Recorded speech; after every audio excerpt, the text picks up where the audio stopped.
Hola, muy buenas tardes, bienvenidos una semana más a Legio Novena, el programa de historia de Radio Paradigma, aquí en el estudio Félix Ortega, como ya venía siendo recurrente a lo largo de toda esta segunda temporada.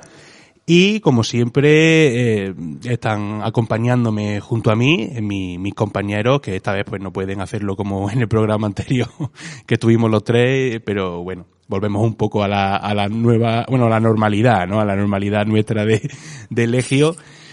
Saludamos tanto a Daniel Caparrós como a Antonio Murillo. Pues muy buenas. El anterior estuvo mejor allí, pero bueno, ya está. Buenas tardes a todo el mundo. Estábamos mejor allí, pero a ver, si es que hay que volver a la vida. A ver, sí. Bueno, así también disfrutamos más cuando podamos juntarnos los tres y yo creo que también quien nos escuche pues también lo disfruta más. Pero bueno, hoy para compensar que estamos otra vez separados traemos un programa muy chulo. Trae un programa muy guapo que, bueno, sí es cierto que la temporada pasada pues ya tocamos el tema que en cuestión de hoy, pero hoy lo vamos a ampliar. Hoy vamos a tratar un tema más amplio que queríamos rematar, ¿no? Porque nos gustó mucho ese programa y queríamos como rematarlo, ¿no? Pero antes de ello, como siempre, vamos a comenzar con las secciones y el primero que va a hablar sobre la sección que trae es Dani. Pues en la sección de hoy he querido usar el comodín de curiosidad, que lo teníamos un poco ahí abandonado. Y a colación del programa anterior, pues he traído, si los que visteis el programa anterior, sobre todo si lo visteis en YouTube, y puse muchas imágenes de unos dibujitos que salían trajes de los aztecas y demás, ¿no? Y deciros que son hojas del Códice de Mendoza, de 1540, que es muy curioso porque es de manufactura azteca, pero hecho en papel europeo. Se hace después de la conquista de México y ahora voy a sufrir otra vez a mano de las cuilos, que son, digamos, los escribas, los pintores y demás, ¿no? Y usan el idioma pictoglífico antiguo azteca, ¿no? Y después, un escriba en español como que reinterpreta lo que hay ahí y lo escribe en español al lado.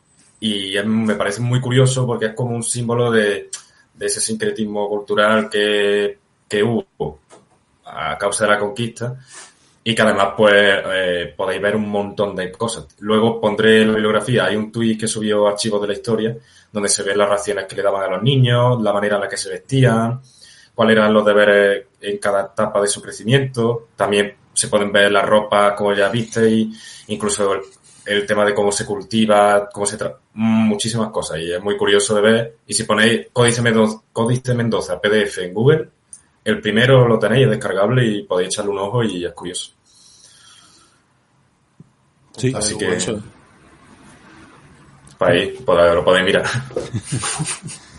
Y un poco seguir informándonos sobre el tema que tratamos claro, en el programa anterior. Pues, Antonio, es tu turno. A ver, yo la sección que traigo no es ni efeméride ni nada, es una reflexión que me gustaría hacer y que mis compañeros comparten también, si ahora vamos a hablar los tres. Ahora lo habréis visto todo el mundo, ¿no? El rollo que hay ahora con Ucrania, Estados Unidos ahí metiendo la zarpa como hacen todos lados y todo el rollo. Pero no vamos a hablar de eso, vamos a hablar de qué pinta España ahí. Porque para empezar, hace no mucho, Marruecos inició un conflicto o como una especie de ataque, ¿no?, a España por medio de migración, que es lo que suelen hacer, que esa gente no tiene culpa de nada, el gobierno de Marruecos, Y la OTAN y todos los supuestos aliados de España, los que España ahora está defendiendo, pasaron de nosotros. Y la cuestión es, ¿qué pinta? Es que es muy gracioso porque la fragata Blas de Lezo yendo a defender los intereses de los anglosajones allí al Mar Negro, ¿sabes? Sí, la verdad que es una paradoja de la historia. Si Blas levantase la cabeza... Sí, sí. Pero esto va más un golpe, sobre todo, a los que se dan golpes de pecho, llevan pulseritas de España y se acuerdan del tío Paco, de don Francisco, de Paquito Piscina, Francisco Franco, y dicen que son los más españoles y demás, por culpa de ese desgraciado, que eso lo hemos comentado muchas veces, pero aquí en YouTube ninguna vez. Y el que se moleste me da lo mismo, que venga y me lo diga en mi casa si quiere. Por culpa de ese tío que era tan español, España fue vendida. Y por culpa suya, Estados Unidos hoy hace lo que quiere con nosotros. Y tenemos bases militares aquí que el día que se le cruce el cable a Rusia, porque está liada con China y esa guerra de Estados Unidos no la puede ganar en la vida, y si la gana, pues que Dios nos pille confesado, algún petardazo caerá por aquí. Y verás tú qué gracia el día que don Paquito Piscina salió con esa gentuza porque no tenía otra cosa. Para que luego se den golpes en el pecho y se digan que son los más españoles del mundo. Cuando España allí no tiene ningún interés... Y cuando nos atacan a nosotros nos dejan de lado por todos sitios. Está bien, hombre, de tontería. Eso es la reflexión. No, sí, o sea, es completamente cierto. Comentabas que efectivamente Marruecos cada 2x3 está allí, bueno, pues atacando a la soberanía española, ¿no? Por decirlo de esa manera. Sí. Y nuestros aliados pues pasan completamente de nosotros. Sin embargo, en este conflicto que no tenemos absolutamente nada que ver, pues parece que queremos reafirmarnos, ¿no?, en nuestro papel dentro de la OTAN, ¿no? Y porque no todos los países que forman parte de la OTAN están mandando allí tropas. No. Es como que queremos reafirmar que España pinta algo cuando nosotros tenemos que aceptar que somos un país de segunda categoría en el ámbito geopolítico y que así sea realmente. Y a la vista está que luego, encima de que hacemos esto, cuando no tenemos ningún interés y no pintamos nada directamente allí, y encima estamos apoyando a los que nos están jodiendo en la frontera sur, es que encima luego no nos invitan a las cumbres. Claro. Como la última reunión, ¿no? O sea, pero bueno. Pero aquí tanto el presidente como otros miembros del gobierno sí que dicen que el papel de España es importante, pero bueno, al fin y al cabo... Al final, Dani, lo que estaba diciendo yo, que eso, al final lo que hace el gobierno es ser un perrito fardero, porque da igual el gobierno que esté, cuando estuvo en nada también mandó tropas a Irak y que pintábamos de Irak, ¿sabes? Mira lo que pasó luego. Absolutamente nada. Mira qué pasó luego. Pero también te digo que hay que tener mucho cuidado porque no es lo mismo enemistarte y hacerle la guerra a Irak que hacérsela a Rusia. Ya. No es lo mismo. No es lo mismo. En cualquier caso, yo creo que podría dar para un programa también la entrada de España en la OTAN, porque dio mucho de sí. Recordemos que entró con Leopoldo Calvo Sotelo, si no recuerdo mal, con UCD, que el PSOE hizo campaña en contra, y luego cuando entró Felipe González al gobierno, se hizo un referéndum, pero con el PSOE haciendo campaña a favor de la entrada en la OTAN. Sí, con el debate de entrada no. Exactamente. Entonces... De entrada no, pero... Es otro capítulo más del cinismo, ¿no?, de la clase política en este país de siempre. Y bueno, como no sé si tendremos oportunidad, bueno, sí hay oportunidad de darle patada a los ingleses, pero da lo mismo, vamos a dárselas ya.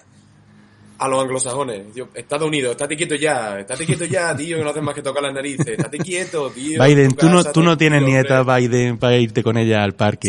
¿Pero qué haces, Biden, si te quedan dos? Anda, hombre, vete a tu casa ya a acostarte y a verte el Juan y Medio, hombre, por Dios. John and a Half, que será el programa de... and a Half, claro. Bueno, pues no.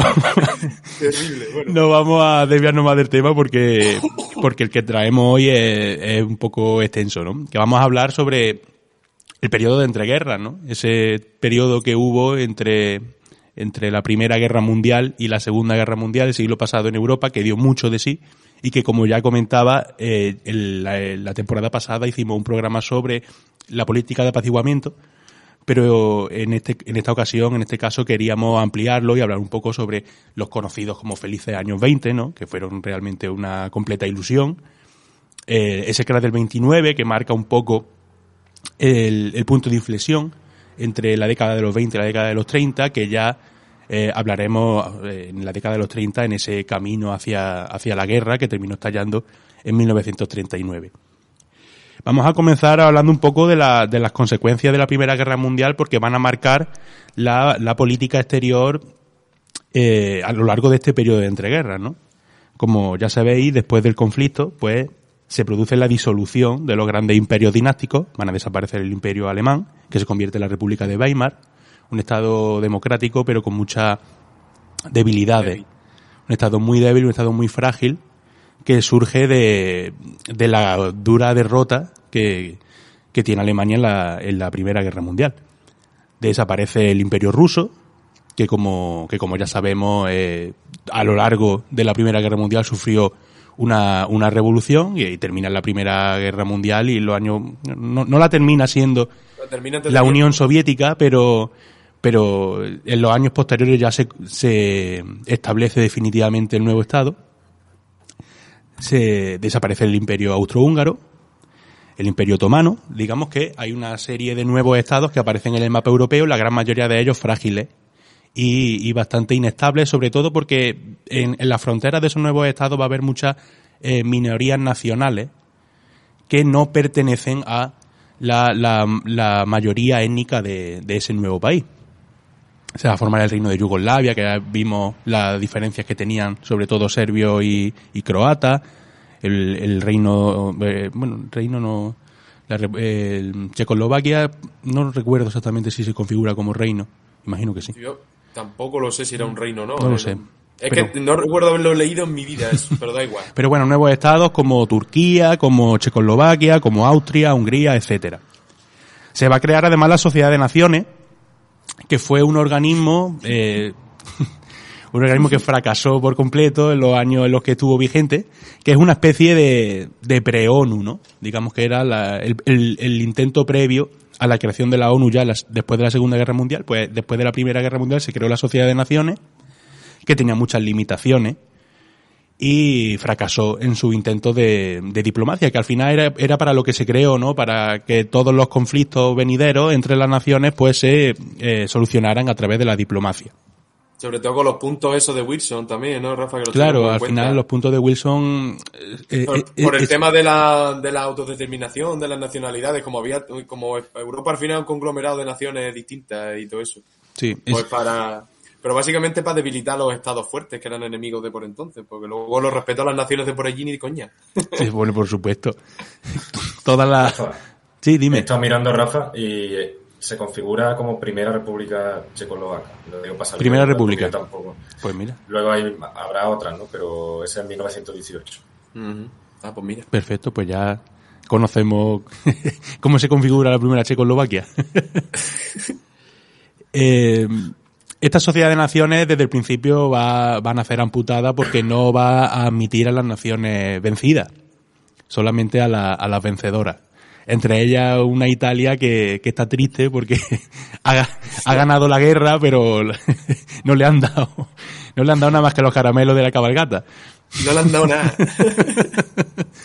Ni un cacho de tierra de Austria le han dado, macho. Entonces ellos van a considerar como la victoria robada, ¿no? Que luego ya veremos cómo tiene esa repercusión que termina aupando a los fascistas al poder.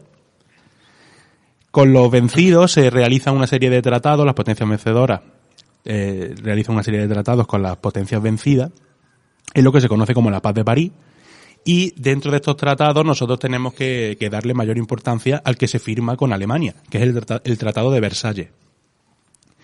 ¿Qué punto más polémico tenía el Tratado de Versalles? Pues bueno, Alemania va a tener que ceder una serie de territorios que en ese momento pertenecían al Imperio Alemán durante la Primera Guerra Mundial y que los pierde con el Tratado de Versalles. Vemos en la imagen cómo tiene que devolver Alsacia y Lorena a Francia, y también vemos que pierde algunos territorios en favor de Dinamarca y de Polonia, que reaparece también en el mapa después de la Primera Guerra Mundial. Zona de Prusia, o sea, Prusia, que es el estado como primigenio de Alemania, el más importante, pasa a Polonia. Sí, sí. De los hecho, ducados de Schleswig y Holstein, Dinamarca. que son claves en la unificación alemana también, a Dinamarca. Exacto, Sí. O sea, le quitan buen pedazo a Alemania. Y además pedazos históricos, o sea, Claro. para Alemania, que eso es lo que más... Alsacia y Lorena, que es el... Alsacia y Lorena va como una peonza de un lado a otro. Sí, esa gente no sabe dónde son. Sí, realmente no creo que sepan de dónde son, porque en cada Somos guerra como cambian. Tony Cantó, ¿no? Tony Cantó. Pero sin quererlo a ellos, los dos. Exactamente. También abren un corredor hacia el mar que separa Prusia Oriental del resto de Alemania para que Polonia tenga salida al mar. Eso. Y la ciudad de Danzig, de mayoría alemana, se convierte en ciudad libre. Y luego está el Sarre. Y luego está el Sarre, que es ocupado por la Sociedad de Naciones, creo. Que donde están Sí, las la minas. Sociedad de Naciones es la que los administra. Sí. Y Eso. queda como un territorio libre, así como... Que era un sector minero clave para... Muy importante, para- sí, efectivamente. Claro. ¿Qué más puntos así polémicos tiene el Tratado de Versalles? Pues que Alemania tiene que desmantelar su imperio colonial. Se va a quedar sin imperio colonial y va a ser ocupado por mandatos británicos y franceses. A ver, que lo estamos calentando, tío. Es que no fueron con una intención verdadera de paz, ¿no? Es que, escúchame, Hitler es muy malo, pero es que también la que le formaron a Alemania, tío. Es que fue buena. El Tratado de Versalles Es que, escúchame, el Tratado de Versalles es la cosa más injusta de, yo qué sé, de la historia, tío. se exige la desmilitarización de Renania, de la región de Renania, que es una región muy importante del oeste de Alemania. La reducción del ejército a 100.000 hombres. Y sin aviación. Y sin aviación. Efectivamente. Que luego vino una aviación que Luego llegó, tenía que haber dicho, a no haberse la quitado para que creen esto y no revienten todos los frentes. luego llegó Adolfo y se sacó de la manga la Luftwaffe. La Luftwaffe que, ojo, la Luftwaffe es una aviación legendaria, vamos, madre Sí, mía. sí. Y por último, y yo creo que es lo que más desestabilizó a Alemania en los años posteriores a la guerra, fue que tuvo que hacerse cargo de todas las reparaciones de guerra, porque las potencias vencedoras la declararon como la culpable de la guerra, tanto a Alemania como a su aliado. Entonces, la situación a la que se enfrentaba Alemania en los años posteriores a la Primera Guerra Mundial, pues era desoladora, ¿no? Debido a que se creó después de la guerra, porque es un periodo muy inestable, ¿no? Es un periodo que la economía, sobre todo de Francia y de Alemania, que fueron quizás los dos países más afectados de la guerra, están intentando reconvertirse, ¿no? Volver a tener economías de paz, porque las economías se habían convertido en economías de guerra durante los 4 años anteriores. Alemania va a sufrir muchísimo y de hecho va a crear una inflación impresionante en los años posteriores a la guerra, y esto va a hacer que no pueda pagar las reparaciones que le exigen las potencias vencedoras. ¿Qué va a hacer Francia? Ocupar el Ruhr. Ocupar la cuenca del Ruhr, que es una cuenca minera muy importante, muy dinámica a nivel económico en Alemania, que se encuentra en ciudades como Dortmund, por ejemplo. Y en 1923 el ejército francés va a ocupar esa cuenca del Ruhr, porque dice, si no me paga las reparaciones de guerra, pues yo entro en tu cuenca minera y me cobro lo que tenga que cobrarme. Si no me pagas, te quito yo el oro, ¿sabes? Alemania. Exactamente. Poincarera era muy gracioso. En el resto de Europa van a haber también una serie de sucesos que nos muestran que estamos ante un periodo muy inestable, como por ejemplo, bueno, en la propia Alemania, en 1919, poco después del fin de la Primera Guerra Mundial, se va a producir la conocida como la revuelta espartaquista del Partido Comunista Alemán, que intentó instaurar un régimen comunista en Alemania, siguiendo el ejemplo, ¿no?, que había sembrado Rusia poco antes. También se produce una revolución comunista en Hungría, incluso se crea la efímera República Comunista de Bela Kun, que duraría muy poco, duraría unos meses. Incluso en Italia también hay hay ocupaciones de fincas, de industria, y incluso en España también, del periodo de 1918 a 1921, sobre todo en el campo andaluz, tenemos una serie de huelgas y manifestaciones que se conoce como el trienio bolchevique, a raíz de del estudio que realizó el historiador Juan Díaz del Moral, aunque él utilizaba el término de trienio bolchevista. En cualquier caso, estamos viendo como que estamos en un periodo muy inestable, un periodo en el que la nueva democracia surgida a raíz de la Primera Guerra Mundial tiene una serie de problemas bastante graves y no dan solución a las dificultades y a las necesidades de la población obrera. Y claro, si sumamos el ejemplo que había dado Rusia, pues estamos en una situación muy delicada para la supervivencia, ¿no?, de estas democracias liberales que empiezan a surgir después de la Primera Guerra Mundial.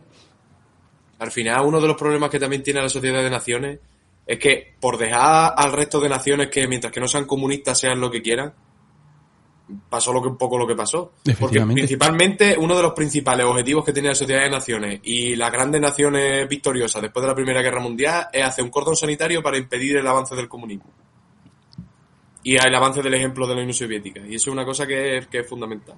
Efectivamente, porque al mismo tiempo que en algunos países, como ya hemos comentado, se producían conatos de revolución comunista, con más o menos éxito, también surgían movimientos fascistas que iban ganando cada vez más peso y que en países como Italia, en 1922, van a terminar triunfando con el ascenso al poder de Mussolini después de la marcha sobre Roma. Que eso es lo que todo el mundo habrá estudiado como el auge de los totalitarismos. Claro. En sus libros de historia. Supongo que sigue apareciendo así, vosotros estáis con las oposiciones. Claro. Vale.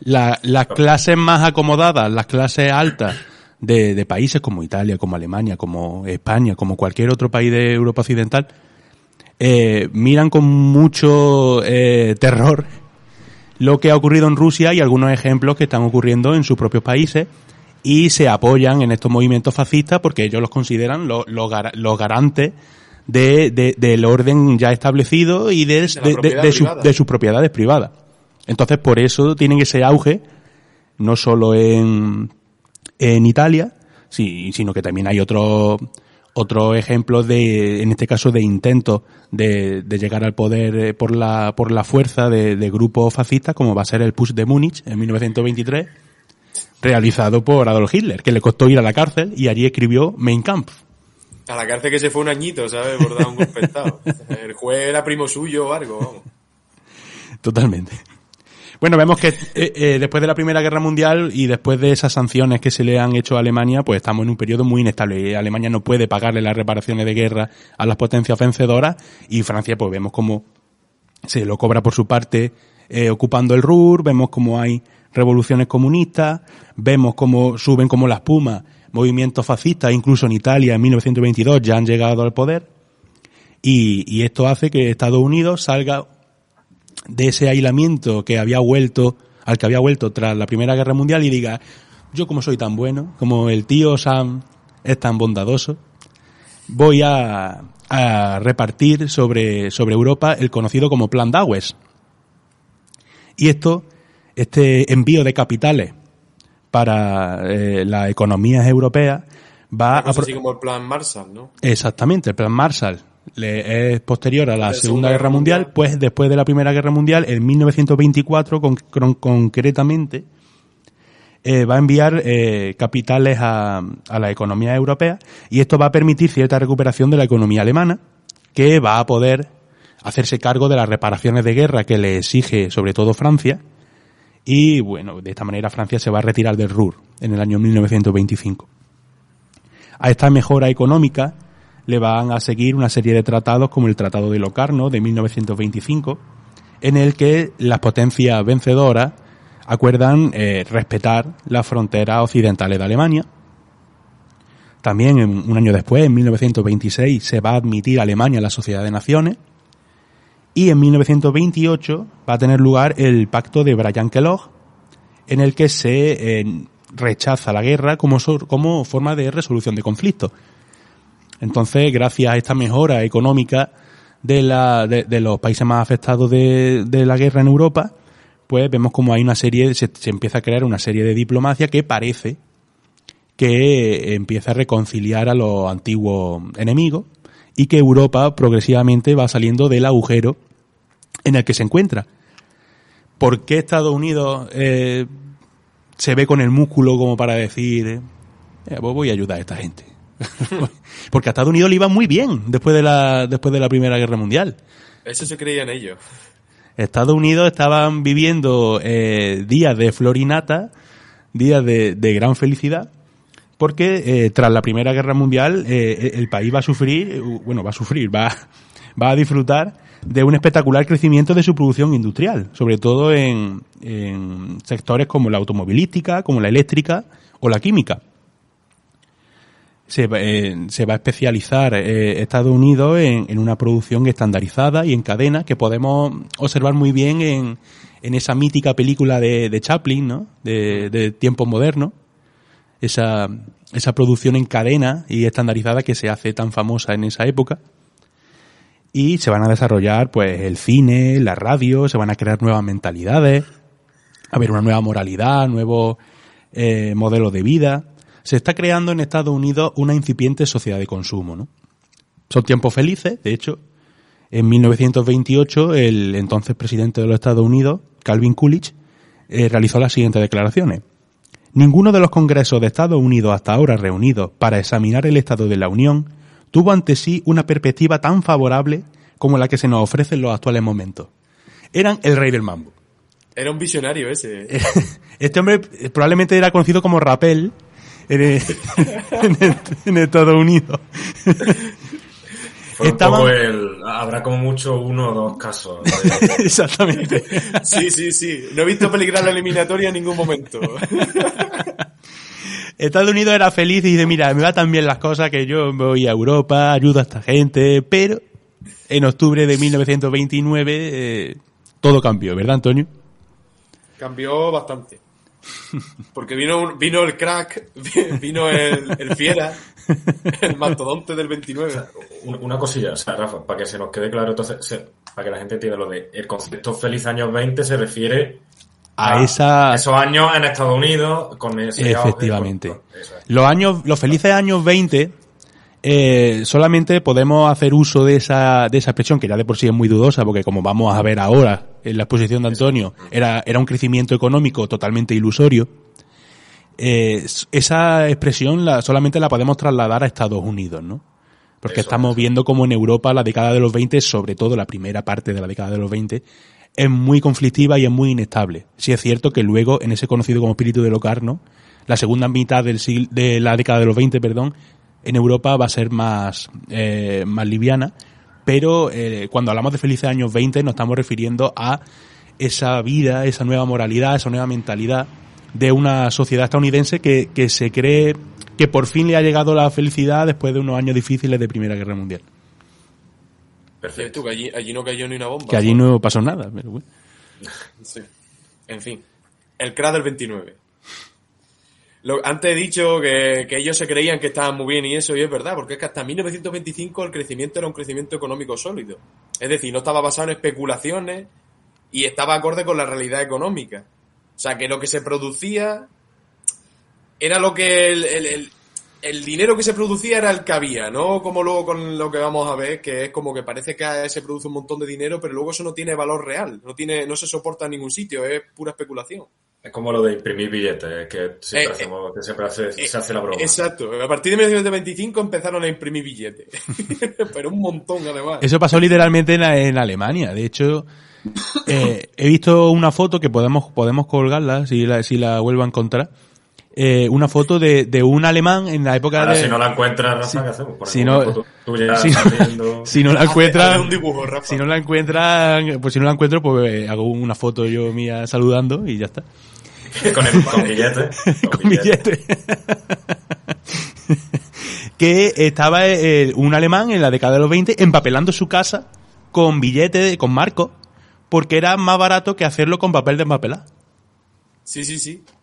Gente con carros y demás. Y me pareció curiosa. Gente con carros con carretillas llenas de billetes para comprar una barra de pan. Y ahora estoy en la obligación de encontrar esa foto, porque si no voy a quedar mal. No, pero que si no, creemos, si no tienes que hacer algo parecido. Bueno, A partir entonces de 1925 se empiezan a dar los primeros síntomas. Aparte que recordar que el capitalismo es un sistema que tiene crisis cíclicas, o sea, de por sí va a haber crisis económicas cada ciertos años por la pura naturaleza del capitalismo. Pues esto se ve agravado por la especulación y la inestabilidad económica que esto crea.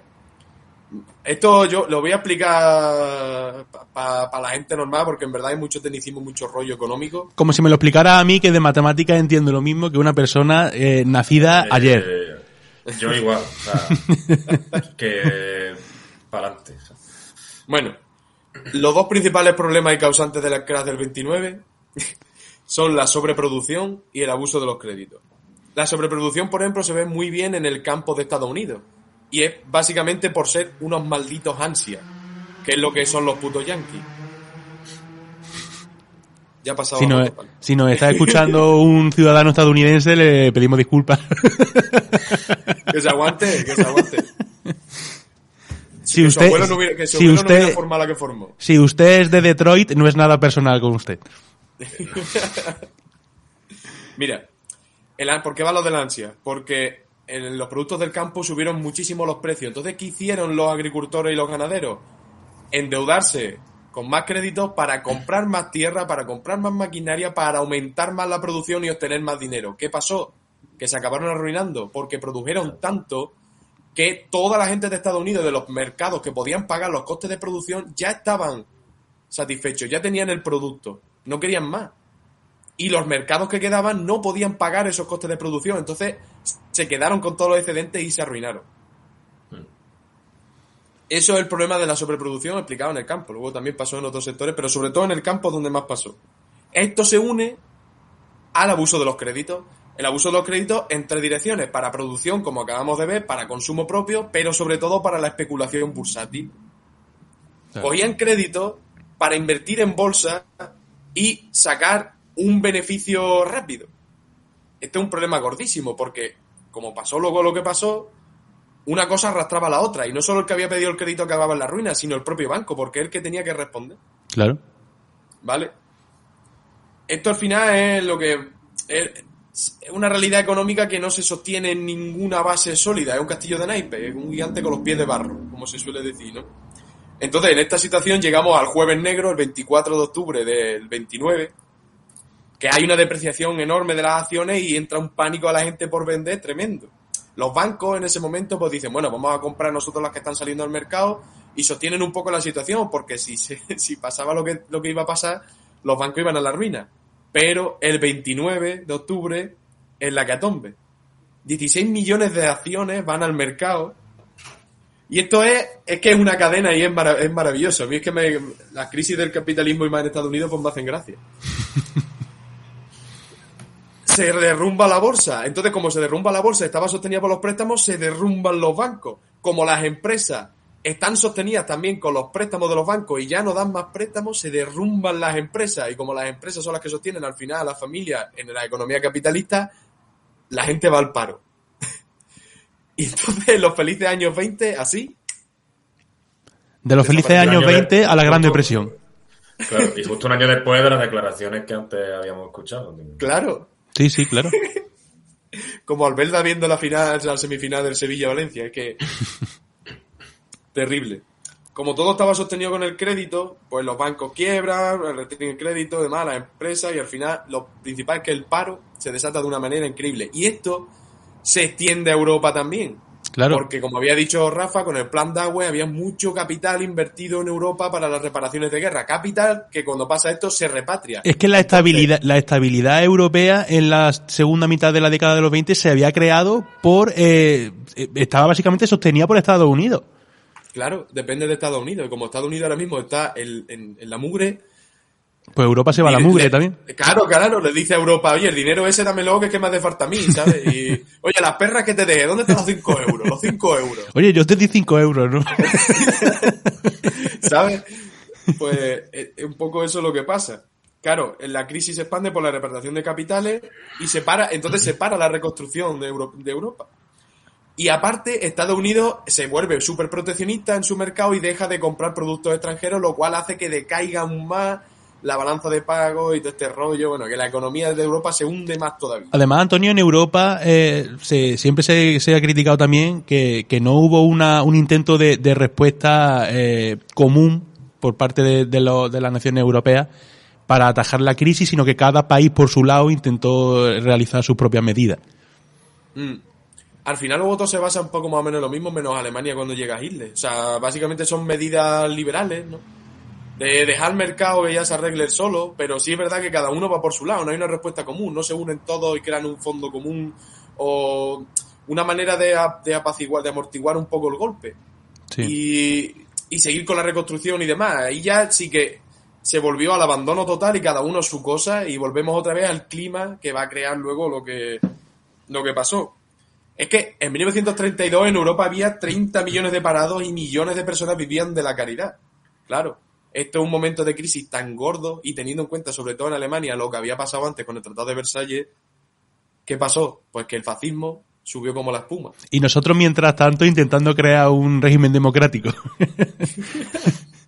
La verdad que sí, que las repúblicas que tuvo que nacer en unos años, malísimo, o sea, no sé, a mí me da pena porque yo si lo veo como una persona, me parece la persona más desgraciada, pero no desgraciada de, joder, qué asqueroso eres, no, desgraciado de mala suerte, tío, de mala suerte. Le pasa todo, tío, es que le pasa todo. Bueno, vamos a ver un poquito así por encima las tres respuestas así más grandes que se le dio a esta crisis, si os parece. La tradicional, como he dicho, pues dejar al mercado hacer. Ya se arreglará como el capitalismo, la oferta, la demanda. Todo se arregla solo, como según dicen los liberales. No tienen ni puta idea, pero sí, según parece sí. Pues políticas inflacionistas y proteccionistas del mercado. ¿Esto qué pasa? Que aumenta muchísimo los precios y aumenta muchísimo la conflictividad social. Y es muy difícil de mantener estas políticas, pero claro, al final pues a porrazo con la gente y ya está. Luego hay dos tipos más de... Bueno, habría algunos muchos más. Pero bueno, la más importante, el New Deal, que es cuando ya llega Roosevelt al gobierno, se basa en políticas del el economista John Maynard Keynes, creo que se llamaba. Sí. Que son políticas básicamente de el sector privado ha fallado. Bueno, pues papá Estado, ayúdame. Básicamente. El Keynes lo que decía y lo que se aplicó fue que si la inversión privada, es decir, la inversión de los burgueses, ¿sabes? de los ricos, está estancada, lo que hay que hacer es poner en circulación el capital del Estado para reactivar la economía hasta el punto de que la inversión privada vuelva a reactivarse. Entonces, por eso crean un montón de obras públicas gigantes para paliar el paro, hay subsidios, los bancos están bajo supervisión estatal, se devalúa el dólar para poder competir en el extranjero, se reduce la jornada laboral, hay un salario mínimo fijado. Bueno, al final tuvo que venir papá Estado a arreglar la papeleta porque si no, no salían de allí ni para atrás. Y luego está y aún así fue muy criticado porque luego la campaña de los republicanos es de vuelta a la normalidad, de que cuando quieren acabar con sí, pero Roosevelt. Básicamente Roosevelt lo que creó fue una especie de estado del bienestar. Claro. Básicamente porque es que si la economía no por sí sola no tira, pues ¿cómo vas a tirar? Pues regulando las cosas, con racionando como tiene que ser, ¿no? Claro. Si esto no va bien, pues tendrás que meterle mano y decir, pues esto por aquí, esto por allí, ¿no? Si hay dos gallinas, ¿por qué vas a comer una más? ¿Sabes? Pues comeremos todos, ¿no? Yo qué sé. Y luego está el modelo autárquico nazi, ¿no?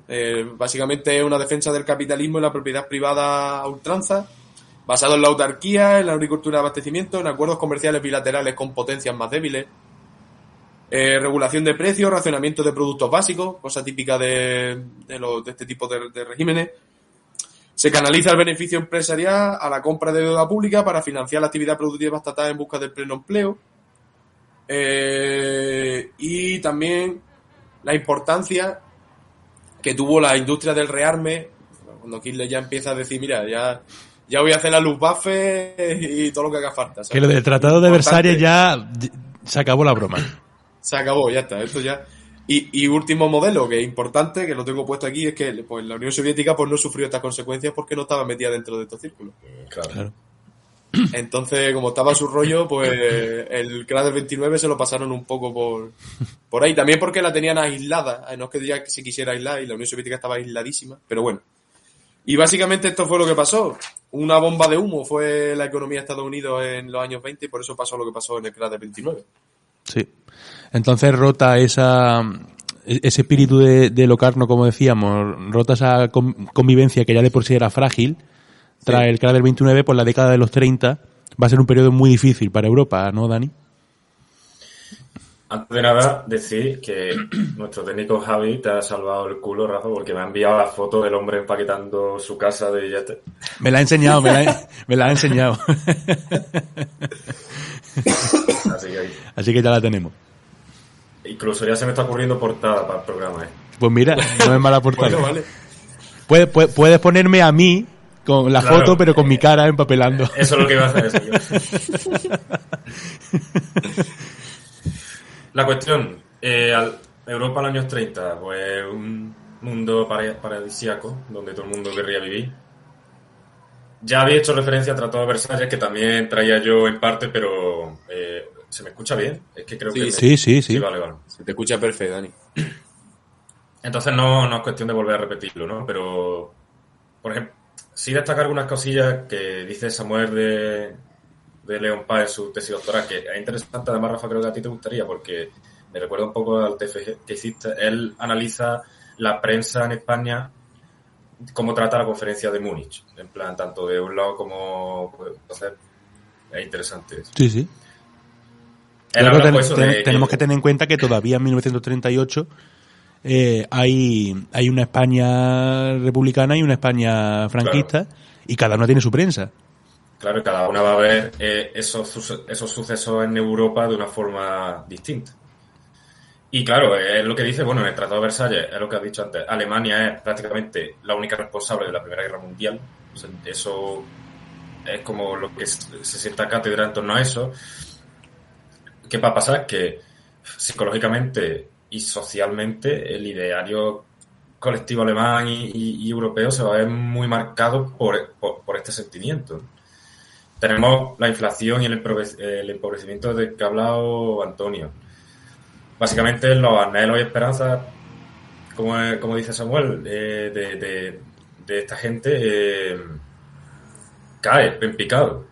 Eso va a llevar a sufrimiento, pues de todo el tema de la llegada de Hitler al poder. Es que la gente pierde la fe en la democracia porque no da salida a las necesidades, no soluciona los problemas que tiene esta gente. Exacto. O sea, ya no es solo la economía, sino que es la propia gente, que eso es importante para entenderlo, es psicológicamente caen. Y bueno, y además que Europa cambia. O sea, tenemos que el Imperio Austrohúngaro se desmiembra, surge la Primera República de Austria, Checoslovaquia. Entonces es un mundo muy cambiante.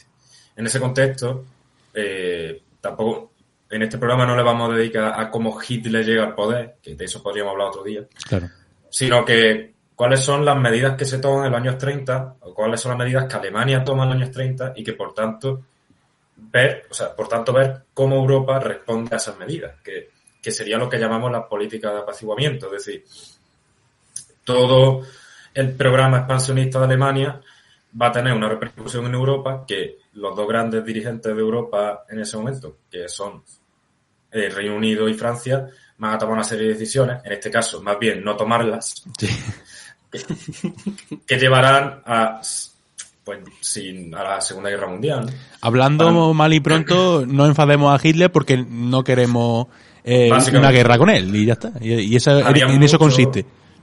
Había mucho miedo y malos recuerdos de la Primera Guerra Mundial, y Francia y Reino Unido, sobre todo Reino Unido, que ahora hablaré de eso, que es quien realmente llevaba todo el tema, decían, pues vamos a dejarlo que no llegue, por evitar una guerra. Claro. Al final sucedió, y que ahora rescataremos la famosa frase de Churchill que tanto me gusta. Qué buenísima. Entonces, para hablar de esto tenemos que hablar de Lebensraum, que es el espacio vital alemán. Es decir, que esto es un poco resumen de lo que ya hablamos en otro programa, pero voy a añadir alguna cosilla más para renovarlo un poco. Estamos hablando del pangermanismo, es decir, de la idea de expansión de Alemania. Hemos dicho que con el Tratado de Versalles va a perder muchos territorios que históricamente le pertenecían a Alemania, a Prusia y ese proyecto de unificación alemana, y entonces lo que quiere Hitler es recuperar esos territorios que para él son puramente alemanes. De esto se trata, es Lebensraum, para que lo entendamos. Hay una expansión hacia el este, Y bueno, dice que hay un derecho a ocupar otros territorios de razas inferiores, como los eslavos, y todo esto está lleno de mucho nacionalismo, antisemitismo. Vamos, todos los ismos así que dicen que Alemania es lo mejor del mundo, pues se unen para crear este concepto del espacio vital, ¿no? Y de aquí sale la expansión de Alemania. Claro, digamos que el concepto de espacio vital es una mezcla de pangermanismo con racismo. Digamos, sí, claro, esa superioridad de la raza alemana frente a otras razas que ocupan su espacio vital. En este caso, exacto. la eslava, que la consideran inferior. Exacto, es que cuando hablamos de racismo hoy en día yo creo que el concepto se ha desconfigurado un poco, porque claro, imagina, tú insultas a una persona de otra etnia y automáticamente eres racista, pero el racismo no se basa únicamente en ese desprecio, sino no es tanto el desprecio a los demás, sino en la creencia de la existencia de una raza superior, en ese sentido. Claro. Porque, sin embargo, por ejemplo, Hitler, cuando hablaba de la raza árabe, también la entendía como una raza no más pura, no tan mezclada o tan impura como sería, en ese caso, la de los judíos. Entonces, sí que va a ser como un eje vertebrador el concepto de la raza para su expansión. La expansión yo creo que se puede dividir, bueno, podemos dividir en varios años. En el 35, en primer momento, es que apenas hay movimiento. O sea, el ejército alemán todavía es débil. Bueno, está la recuperación del Sarre, vuelve el servicio militar obligatorio, el ejército se hace más fuerte, que se crea la Luftwaffe, que es la fuerza militar aérea que ya habíamos hablado antes. Y aquí tiene lugar la conferencia de Stresa, que se reúne en Francia con Italia y Reino Unido, intentando, digamos, aislar a Alemania. Por otra parte, bueno, Italia ya sabemos que luego pasará a ser aliado de Alemania, pero en este primer momento él va un poco más por su lado, ¿no? Intenta invadir Etiopía, sí. Pero bueno. De hecho, los primeros años de Mussolini no son mal vistos por la democracia. No, lo ven como una amenaza. No lo ven como una amenaza. A partir de aquí, pues sí, claro, como invade Etiopía y le ponen sanciones económicas, pues él dice, vale, pues me voy fuera de la Sociedad de Naciones, y en el 36 crea el eje Roma-Berlín, es decir, se alía con Hitler a Italia, ¿vale? O sea, Italia y Alemania ya pasan a ser colegas. En el 36 también tenemos mal momento para Alemania el día que se hizo colega de Italia. No sabía lo que se venía. También en este año tenemos la militarización de la Renania. Aquí ya es un movimiento importante y Francia y Gran Bretaña no hacen nada. Dicen ya está. Y además que en este momento, como he dicho, Alemania tenía un ejército débil que era el momento bueno para atacar, en realidad. Sí. O sea, que podría de hecho, para los pies. Al principio, las primeras acciones que realiza Hitler incumpliendo el Tratado de Versalles, la respuesta por parte de Reino Unido y de Francia es un poco como, a ver, es normal que esta gente quiera recuperar un poco de terreno porque quizás nos pasamos, ¿no?, con el Tratado de Versalles. Ya, sí, seguramente, bueno, verían que no era todavía algo amenazante. Claro. ¿Qué pasa en el 36 también? Que empieza la guerra civil en España, y esto lo tenemos que entender también como parte, que lo estuvimos de hecho hablando ayer, como parte de la política de apaciguamiento, es decir, el tratado de no intervención, que luego Alemania e Italia no van a cumplir un carajo, desde primera hora, pues es una forma más de dejarlos hacer. Y aquí, bueno, podemos entrar en debate de que si Gran Bretaña prefiere un gobierno franquista que algo que se parezca meramente a la Unión Soviética, ¿no? Que eso ya se habló. Entonces, otra cosa más en la que Alemania hace lo que quiere.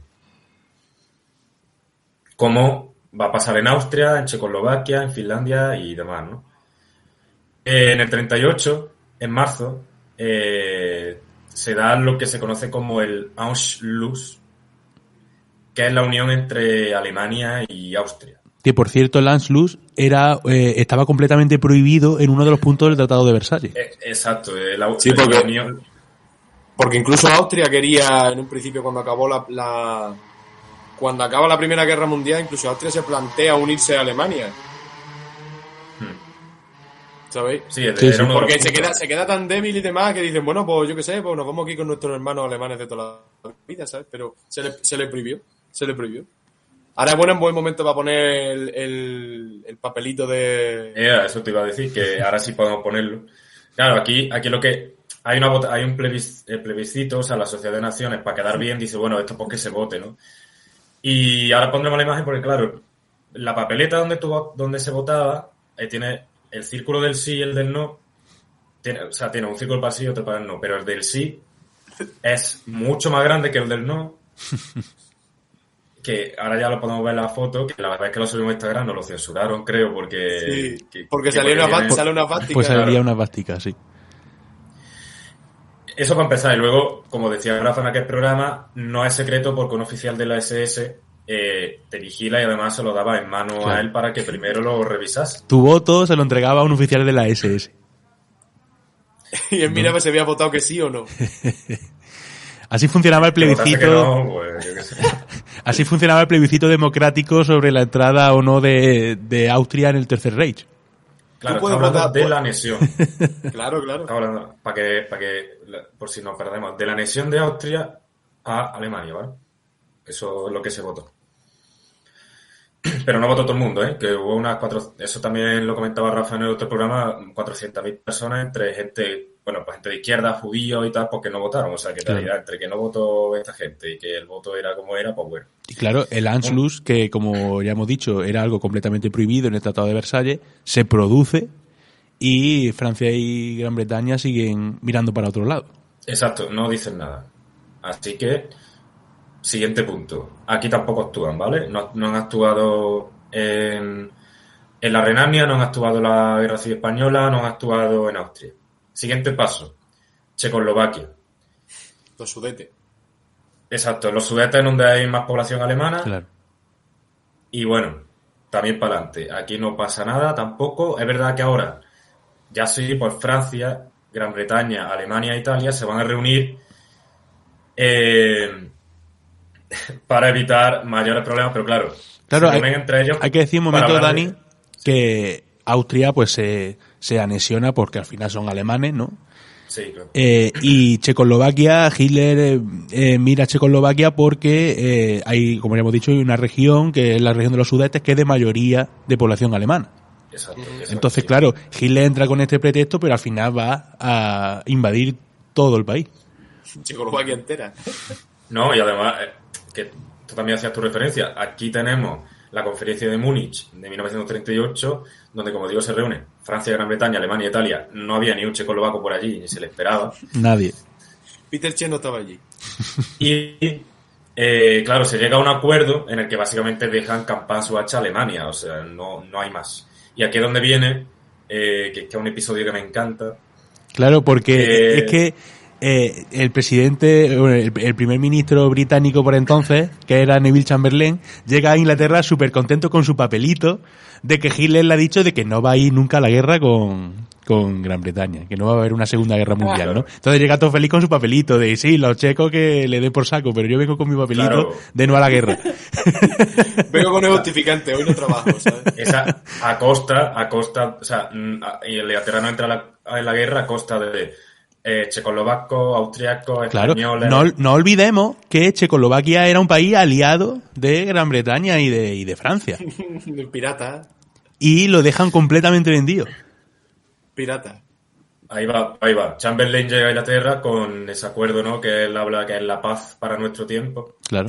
Y Churchill le dijo que es que creo que una de las mejores frases de la historia, tío. Y mira que Churchill, que no es que sea voto, o sea, que no es que sea santo de nuestra devoción, pero bueno. Churchill le dijo, se te ofreció poder elegir entre la deshonra y la guerra, y elegiste la deshonra y también tendrás la guerra. Y no falló, ¿no? En ese pronóstico. No. El único que acierta con sus predicciones en lo que llevamos viendo del programa fue Churchill. La frase fue lapidaria. En el 39, finalmente, pues la anexión de Checoslovaquia es total, con la excusa de lo del el tema de Eslovaquia, ¿no? Que estaba junto a Checa en ese momento. Entonces, pues bueno, es como que Hitler pretende defender el independentismo eslovaco y Sí, vale claro. Checoslovaquia con esas cosas. Entonces, después de Checoslovaquia, viendo que ni Gran Bretaña ni Francia hacen absolutamente nada, Hitler mira su agenda y dice, ¿qué es lo siguiente? Hoy ¿Qué tenemos por aquí? Polonia. Es que, claro, ya no hay nada más. O sea, Francia y Gran Bretaña es que se dan cuenta de que el apaciguamiento ya no sirve para nada. Claro. Y están viendo cómo Alemania mira a Polonia y le dicen, vamos a asegurar tu independencia. Tú no te preocupes, Polonia, que si pasa algo estamos ahí. Y Hitler, claro, es un poco el cuento del lobo. Dice, ya esta vez tampoco van a hacer nada. Claro. Efectivamente, llega septiembre de 1939 y pues invade Polonia y Francia e Inglaterra declara la guerra a Alemania y ya tenemos pues la Segunda Guerra Mundial, que es la que no vamos a entrar ahora mismo. Pero destacar cosas que no se dijeron en otro programa y que creo que son interesantes, que yo quería destacar sobre todo el tema de que siempre hablamos de Francia y de Reino Unido, pero es que realmente quien lleva la iniciativa en la mayoría de acciones es Reino Unido. Sí. O sea, de hecho, en la Guerra Civil Española, el gobierno de Francia, que era un gobierno del Frente Popular, estaba favorable a la intervención en ayuda de la República. Lo que pasa que por propias presiones de los sectores conservadores en Francia y sobre todo porque Reino Unido le decía, tú haz lo que quieras, pero yo no voy ahí porque yo no quiero cabrear a Hitler. Entonces Francia se achantó. Francia estaba a la defensiva, no a la iniciativa. Claro. Y hay autores que hablan de que es realmente una tutela de Reino Unido, o sea, de Londres sobre París, ¿no? Sí. De hecho, Reino Unido controla las divisiones del gobierno francés. Claro, y también en Francia que había un régimen político competente y va a ser dócil a Reino Unido. No hay nada más que ver que cuando estalla la Segunda Guerra Mundial, Francia dura 2 telediarios y Gran Bretaña es verdaderamente el hueso duro que se encuentra Hitler al principio de la guerra. Claro, pero porque está en una isla, que tampoco te creas tú que porque hay un cacho de más que lo separa, que bueno, si no, 2 días también. Pero igualmente no creo que hubiese sido el paseo militar que fue la toma de París. No, es que eso... No, tenemos la línea Maginot, por aquí no pasa Hitler, por aquí no pasará, vos Cárdenas, profundo, no pasa, tanque, no, toma. Yo, es que ese es de mi episodio favorito de la guerra, me encanta. Es que yo creo que Francia... De hecho, ahora aquí vamos a poner, que esta sí la tenemos, si queréis, la foto de Hitler haciéndose una foto en la Torre Eiffel. Es que aquí hablamos de que Europa vendió, o sea, de que Inglaterra y Francia vendió a Europa, pero en parte Inglaterra vendió a Francia también. A todo el mundo. O sea, fijaros, casos como, por ejemplo, o sea, Francia y Reino Unido, o sea, conceden garantía a Rumanía y a Grecia, ¿no? Es como un ejemplo. Y un mes más tarde, Reino Unido firma con Turquía una declaración de ayuda mutua y Francia firma otra igual. O sea, Inglaterra, cuando Alemania invade Polonia, le declara la guerra a Alemania, Inglaterra sola primero. Y 6 horas más tarde, Francia también. O sea, no le quedaba otra a Francia tampoco, pero... Francia se tiró 6 horas como diciendo, hostia, ¿qué hacemos? Va todo el rato por detrás, ¿no? Y ya así como conclusión e idea final, y no sé si da pie a debate, pero sí a opinión, ¿no? Tim Bouvier, que es un autor que he estado leyendo, que bueno, hay cosas que a lo mejor opinamos distinto, ¿no? Pero sí que él destaca mucho la idea del nunca más, ¿no? Como que él piensa que en la cosmovisión europea de ese momento, sobre todo de Francia y Inglaterra, estaba el concepto del nunca más, nunca más. Y todo lo que se hizo fue por el nunca más, cuando al final lo hubo, ¿no? Él sí que defiende que si, bueno, que si estamos hablando de medidas cobardes o de realmente una medida que pretendían la paz, ¿no? Y... Yo lo que creo que es... Sí, termina, Dani. No, eso sí, o sea, que si estamos hablando de cobardía que se debe criticar y tal, o se está hablando de el mal menor y que realmente sí que evitaban sacrificios innecesarios y todo ese tema. Está claro que el trauma de la Primera Guerra Mundial fue durísimo, sobre todo porque se venía de un siglo XIX en el que Europa se creía el rey del mambo y que el progreso era lineal, ¿no? Y de repente ese revés de la Primera Guerra Mundial cambió muchísimo la mentalidad de Europa y que no querían para nada una guerra, yo eso lo tengo clarísimo. ¿Cuál fue el problema? Que yo creo que la Segunda Guerra Mundial, que es hasta ahora, y toquemos madera, el conflicto más horroroso que ha sufrido la humanidad, mucho de que fuera tan horroroso, tuvo culpa tanto Gran Bretaña como Francia, porque hicieron que el monstruo que se convirtió el Tercer Reich ganara el músculo que ganara durante esos años, ¿no? Si al principio... Si lo ponen chiquito. Exactamente, si en el 34, en el 35 o incluso en el 36 cuando ya vemos que Hitler tiene una política exterior tan agresiva y que ya se conocen sus planes, si ahí se hubiese intervenido, probablemente no, era una certeza. Alemania no estaba capacitada para combatir con las garantías que lo hizo luego a partir del 39. Yo creo que este programa es importante para entender los antecedentes de todo lo que ocurrió y que llevó a algo que todos creemos conocer, pero que sabemos que no sabemos cómo se gesta, ¿no? Y hacerlo más o menos dentro que cabe, a lo mejor si hemos usado expresiones que no son tan fáciles, pues bueno, pero es hacerlo más entendible y sobre todo colocar en un contexto histórico algo que parece como estancado en el tiempo entre el 39 y el 45 y que solo conocemos por ya a día de hoy, poca gente se acuerda y lo conocemos, todo el mundo lo sabe, digo de a pie, por película. Sí. Ya estamos hablando de la Segunda Guerra Mundial, pero es que este programa no es un programa sobre la Segunda Guerra Mundial, es un programa para entenderla mejor. Sobre el camino que explica el estallido de la guerra. ¿Por qué la Segunda Guerra Mundial? Exactamente. Y yo creo que es también necesario tocar esa parte de atrás, ¿no? Porque Hitler no nació encima de un estrado. Además hemos empezado el programa hablando de las consecuencias de la Primera Guerra Mundial, porque yo considero que la Segunda Guerra Mundial empieza en las consecuencias de la primera. Es como un poco lo que decía, no me acuerdo qué autor era ahora mismo, pero decía que el periodo de la Primera Guerra Mundial, entre guerra y Segunda Guerra Mundial, se podía considerar un poco como una nueva guerra de los 30 años. Claro, una segunda guerra de los 30 años, porque no hay una paz duradera y no hay una paz sincera después de la Primera Guerra Mundial. No hay una estabilidad que digas tú, vale, claro, la cosa está tranquila. No, es que la tensión que hay con la paz armada antes de la Primera Guerra Mundial se sigue notando. Y al final Hitler y el nazismo nace de Versalles. Sí, que eso es importante entenderlo. No es que haya una naturaleza malvada en los alemanes, que es que también a veces se ha vendido ese discurso. Es que Alemania, no pensemos en Hitler, pensemos en la gente de Alemania. No justifica el antisemitismo, se comprende el por qué surge, que es distinto. Claro. Alemania en los años 20 es pobre y humillada. Entonces... una consecuencia de la Primera Guerra Mundial es una causa principal de la Segunda Guerra Mundial. Y claro, y eso explica por qué Hitler, que es un payaso, que hablaba muy bien, pero a un payaso llegó a tener poder que tenía, porque la gente estaba muy hasta los cojones. La gente lo que quería era escuchar a alguien que le dijera, vamos a recuperar la grandeza de Alemania y aquí todo el mundo va a volver a comer regularmente. Él supo aprovechar eso y luego ya sus teorías racistas y todas sus cosas esas, que bueno, pues eso, nadie está de acuerdo con eso, evidentemente.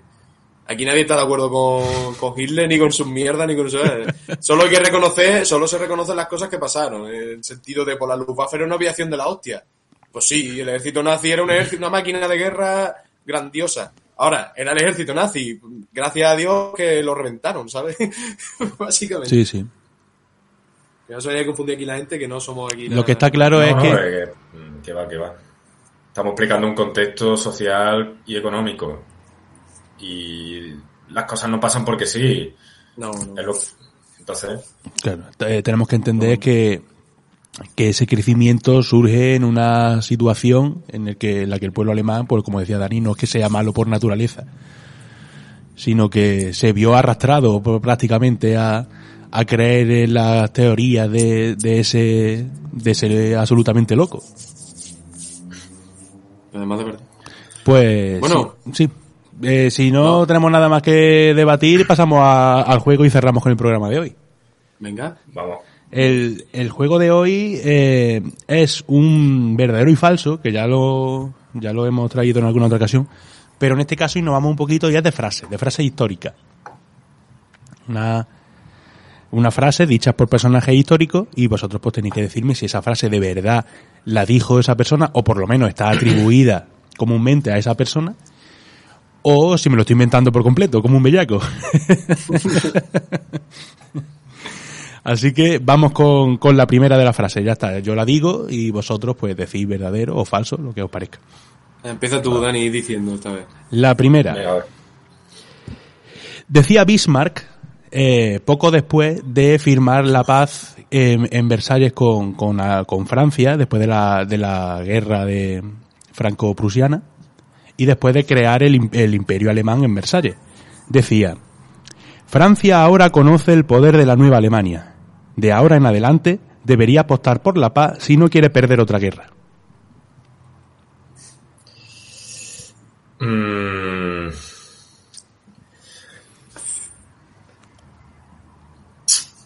Otra vez Versalles, otra vez Alemania, otra vez Francia. Otra vez Yo voy a con decir, bigote. si es una frase famosa de Bismarck, que me perdone todo el mundo, pero no la conozco, así que creo que voy a decir que es falsa. Yo también creo que es farsa, ¿eh? Ambos decís que es falsa. Yo creo que es farsa. Es que no Puede me ser, suena la de podría nada. haber dicho, pero a mí no me suena de nada tampoco. Yo qué sé. Es que las palabras, no sé, creo que él usaría otras palabras. No sé. Yo creo que te la has inventado eso tú, ¿eh? Me la he inventado. A ver. Es que es muy de vacilón, pero yo creo que él vacilaría con más estilo, ¿no? En plan, Más grandilocuente. Sí. que sepa la Francia que la guerrilla de Alemania, algo así, ¿sabes? Puede ser. Pues vamos con la siguiente de la frase. A ver si en esta también acertáis. Flavio Estilicón, que fue un general romano de origen vándalo del siglo IV, dijo: la gloria del imperio pertenece ya a épocas pasadas, pero sus hombres siguen honrando el nombre de Roma. Como no lo sé, pero me suena a que puede ser, voy a decir que es verdadero. Pero vamos, no tengo ni idea. Esa no tengo ni idea. Yo no es por seguir respondiendo lo que responde Antonio, pero yo voy a apostar porque es verdadera. Me pega que Flavio Estilicón haga referencia a eso, ¿no? Pero a lo mejor lo ha inventado, no lo sé. Puede ser que se la haya inventado. Como un bellaco. ¿Qué perro? Me la he inventado por completo, sí. Pero bueno, quizá Flavio Estilicón en su intimidad lo pensaba. Me sonaba vándalo eso, tío. Pues vamos con la siguiente frase. Que en este caso son dos frases, porque estamos hablando de una conversación entre Nancy Astor, que fue la primera legisladora británica en el Parlamento inglés, y Winston Churchill, del que ya hemos tenido la ocasión de hablar de una frase suya, ¿no? En este caso, tanto Astor como Churchill se llevaban muy mal. Y tenían continuas discusiones en el Parlamento. Y Nancy Astor le dijo: si yo fuera su mujer, le envenenaría. Y le responde Churchill: si yo fuera su marido, me lo bebería. Esa es verdadera. Porque, o sea, o me suena, y me estoy inventando que me suena, pero me suena y aparte es que Churchill lo diría. O sea, y si no es verdadera, da igual. Ministerio del Tiempo que vaya hacia atrás y la haga. Y lo haga decir. Yo creo que la he escuchado, tío. O sea, yo creo que sí. A mí me ha encantado eso. Yo, nada más que por lo que me ha gustado, quiero que sea de verdad. Así que digo que es verdadera. Es verdadera. Pasó. Es que me suena lo de claro, me suena, no sabía quién era ella, pero sí que me sonaba eso de lo de si yo fuese su marido me mataría o me Sí, me lo bebería. Eso es. Hostia, que Churchill la verdad que era el frases, tío. O sea. Churchill era el frase. Churchill de Sentences. Bueno, pues vamos ahora con la siguiente frase, y en este caso el protagonista es Felipe II, que dijo, a raíz de las guerras que mantenía el imperio en la provincia holandesa, dijo: prefiero perder todo mi estado a reinar sobre herejes.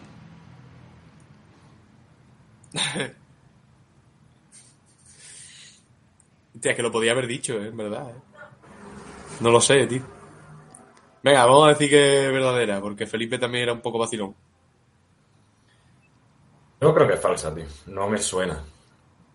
Uy, si no lo es, lo debería haber dicho, ¿sabes? Pues por lo... No más que me dé la cara. No más que me dé la cara a Rafa para saber que se la ha inventado, en verdad. No, por atribución es verdadera. ¿Sí? Sí, se le atribuye esa famosa frase a Felipe II. Ah, pues mira. Prefiero, ¿cómo es? Prefiero perder todo mi estado a reinar sobre herejes. Es que tío más grande me ha hecho. Es que la veía como demasiado, la veía como muy de habértela inventado en plan... No. Es como, por ejemplo, la mítica de no mandé a mi barco a luchar contra los elementos, ¿no? Que lo dijera o no, pues... Claro, esa está en duda. Pero claro, esta pues imagino que es lo mismo, pero claro, es una mítica de Felipe II. Pero está atribuida a él o no, es un pensamiento que tendría. O sea, esté atribuida a él o no, no me la he inventado yo, ¿no? Es una frase que se le atribuye a Felipe II. Vamos con la siguiente, y tiene mucha relación con Felipe II porque la dijo el duque de Medina Sidonia, que fue el que capitaneó la Gran Armada. Y él dice: fui capitán de la Gran Armada sin haber navegado nunca antes, pero mis hombres demostraron siempre honra y valor. Fui capitán de la Gran Armada. Fui capitán de la Gran Armada sin haber navegado nunca antes, pero mis hombres demostraron siempre honra y valor. Es verdad que nunca había navegado, que lo pusieron ahí al frente porque el que iba ahí con la Gran Armada se murió poco antes, que era el Marqués de Santa Cruz. Yo voy a decir que es falsa también. No sé por qué me parece... Todas falsas, ¿no? A mí esa me parece falsa, la verdad. Pero, podría ser, pero me parece falsa. Es falsa.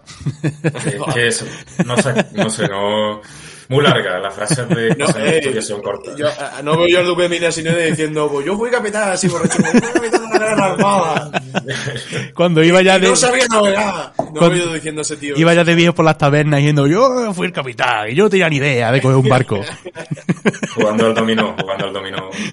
O a los dados, tío. Vamos con la siguiente. Yo creo que esta la sabéis ambos, pero bueno, me parecía que era una de las mejores frases que he escuchado nunca, y la dijo Francisco Franco, cuando el director del diario Arriba se presentó en su despacho y le dijo que estaba harto de las presiones que recibía por parte de algunos jerarcas del movimiento nacional.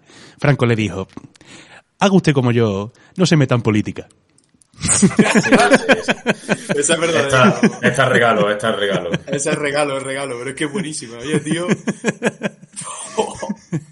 lo que quieras. Efectivamente es verdadera. El jefe del Estado español durante 40 años le dijo que hiciera como él, que no se metiera en política. Será asqueroso el tío. Y yo... El próximo día traemos su frase dicha en inglés, ¿verdad?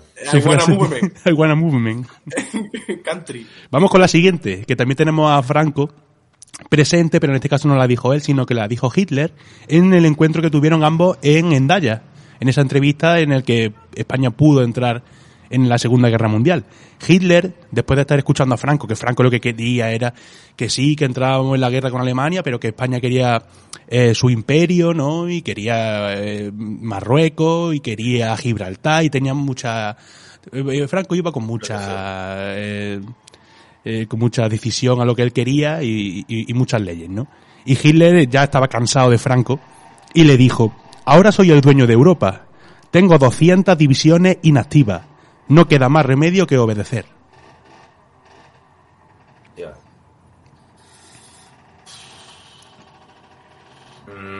A ver. Podría haberse dicho. O sea, podría... de hecho, Hitler no salió contento de la exigencia de Franco. El dictador latino. Y no le gustaba, yo creo que no hubo bueno, ya sabemos que no hubo un entendimiento real en todas esas peticiones, y seguro que Hitler pensaba, este tío, no, pero yo creo, tío, me suena falsa también, es que tengo un problema, me suenan falsas todas. Es que a mí también me suena farsa, la verdad. Es que la amenace con mis divisiones, es que creo que una amenaza así como tal no la haría. Yo es que me imagino más a Hitler en plan, sí. Claro, sí. Yo pienso que él decía que sí, tengo un aliado aquí por lo que sea, pero a este tío no le voy a dar nada, no sé. Pues se lo dijo. Hostia, que sí. Sí, cierto. Y la verdad que Franco pues salió con la mosca detrás de la oreja. Así, tío, no conozco nada de frases, tío. Le dijo, ahora soy el dueño de Europa, tengo 200 divisiones inactivas, no queda más remedio que obedecer. Madre mía, tío, o sea... No, 200 divisiones son unas pocas, ¿eh? Sí. Pero al final, pues como ya conocemos, España no terminó entrando en la guerra. Pero ese momento, pues lógicamente, tanto Franco como Serrano Suñer estaban un poco cagados. Vamos con las dos últimas. Esta la dijo también un famoso nazi como Heinz Guderian, que era uno de los generales más prestigiosos de la Wehrmacht y que llevó a cabo todo el tema de la guerra relámpago, arengando a sus tropas antes de iniciar la operación Barbarroja, que como ya sabemos tenía como objetivo la conquista de la Unión Soviética. Les dijo: los soldados de la Gran Alemania terminarán el trabajo que no supo hacer el bajito de Napoleón. Hostia, me suena... O sea, sería la hostia que le hubiera dicho eso, pero esa sí que me suena súper farsa. Es que lo de bajito... Lo del bajito de Napoleón... Pero ¿y los sobrados que iban los alemanes? Sí, sobrados eran, claro, pero yo qué sé, me suena muy farso eso. Hombre, en verdad, bueno, meterse con los franceses es mudo alemán. Yo es que creo que la dijo de verdad, pero sí lo de bajitos. Yo digo que es No, falsa. vea, es falsa, sí, es que lo de bajito... Como sea verdad, tío, me jubilo ya del programa. Me la he inventado por completo. Hombre, que... No como el bajito de Napoleón. Bueno, y vamos ya con la última, que esta frase pues la dijo uno de los generales más conocidos del siglo XIX en España, Ramón María Narváez, el líder del Partido Conservador, ¿no? De los liberales más conservadores. Y sí, porque realmente he dicho partido, pero en esa época no podemos hablar de partidos, ¿no? De los liberales sí, más moderados, ¿no? Ramón María Narváez, en su lecho de muerte, a su confesor, el confesor le dijo si quería pedir perdón a su enemigo, y Narváez le dijo: no tengo enemigo, lo he fusilado a todos. Sí, esa es verdad. Esa es de verdad. Esa es otra mítica, además. O sea. Esa frase que tío más grande, ¿eh? Enemigo tú. Efectivamente, el espadón de Loja, como así se le conocía, había fusilado a todos sus enemigos, según él dijo, así que es cierta la frase. Pues bueno, chicos, ya vamos a terminar con el programa de hoy. Yo creo que ha quedado la cosa bastante guay y el juego yo creo que ha quedado bastante divertido. No sé ni quién ha ganado, pero vamos. Creo que tú, porque yo hay una que no sé cuál ha sido. Si hemos fallado, sí. Bueno, ha ganado Rafa con su inventiva. Han colado muchas menos. Han colado, el bajito ya era complicado. El bajito la del bajito, yo creo que puede colar porque como esta gente era así de faltona. Pues digo, puede colar, pero bueno, ha estado gracioso. Pues bueno, chicos, nos despedimos hasta dentro de 2 semanitas. Como siempre, toca despedir a mis 2 compañeros, a Antonio Murillo y a Daniel Caparrós. Bueno, nos vemos en el siguiente programa. Espero que os haya gustado señores. Pues nada, hasta el próximo y no imprimáis billetes que no sirve de nada. Pues bueno, chicos, cuidaros mucho y nos vemos dentro de 2 semanas. Hasta luego.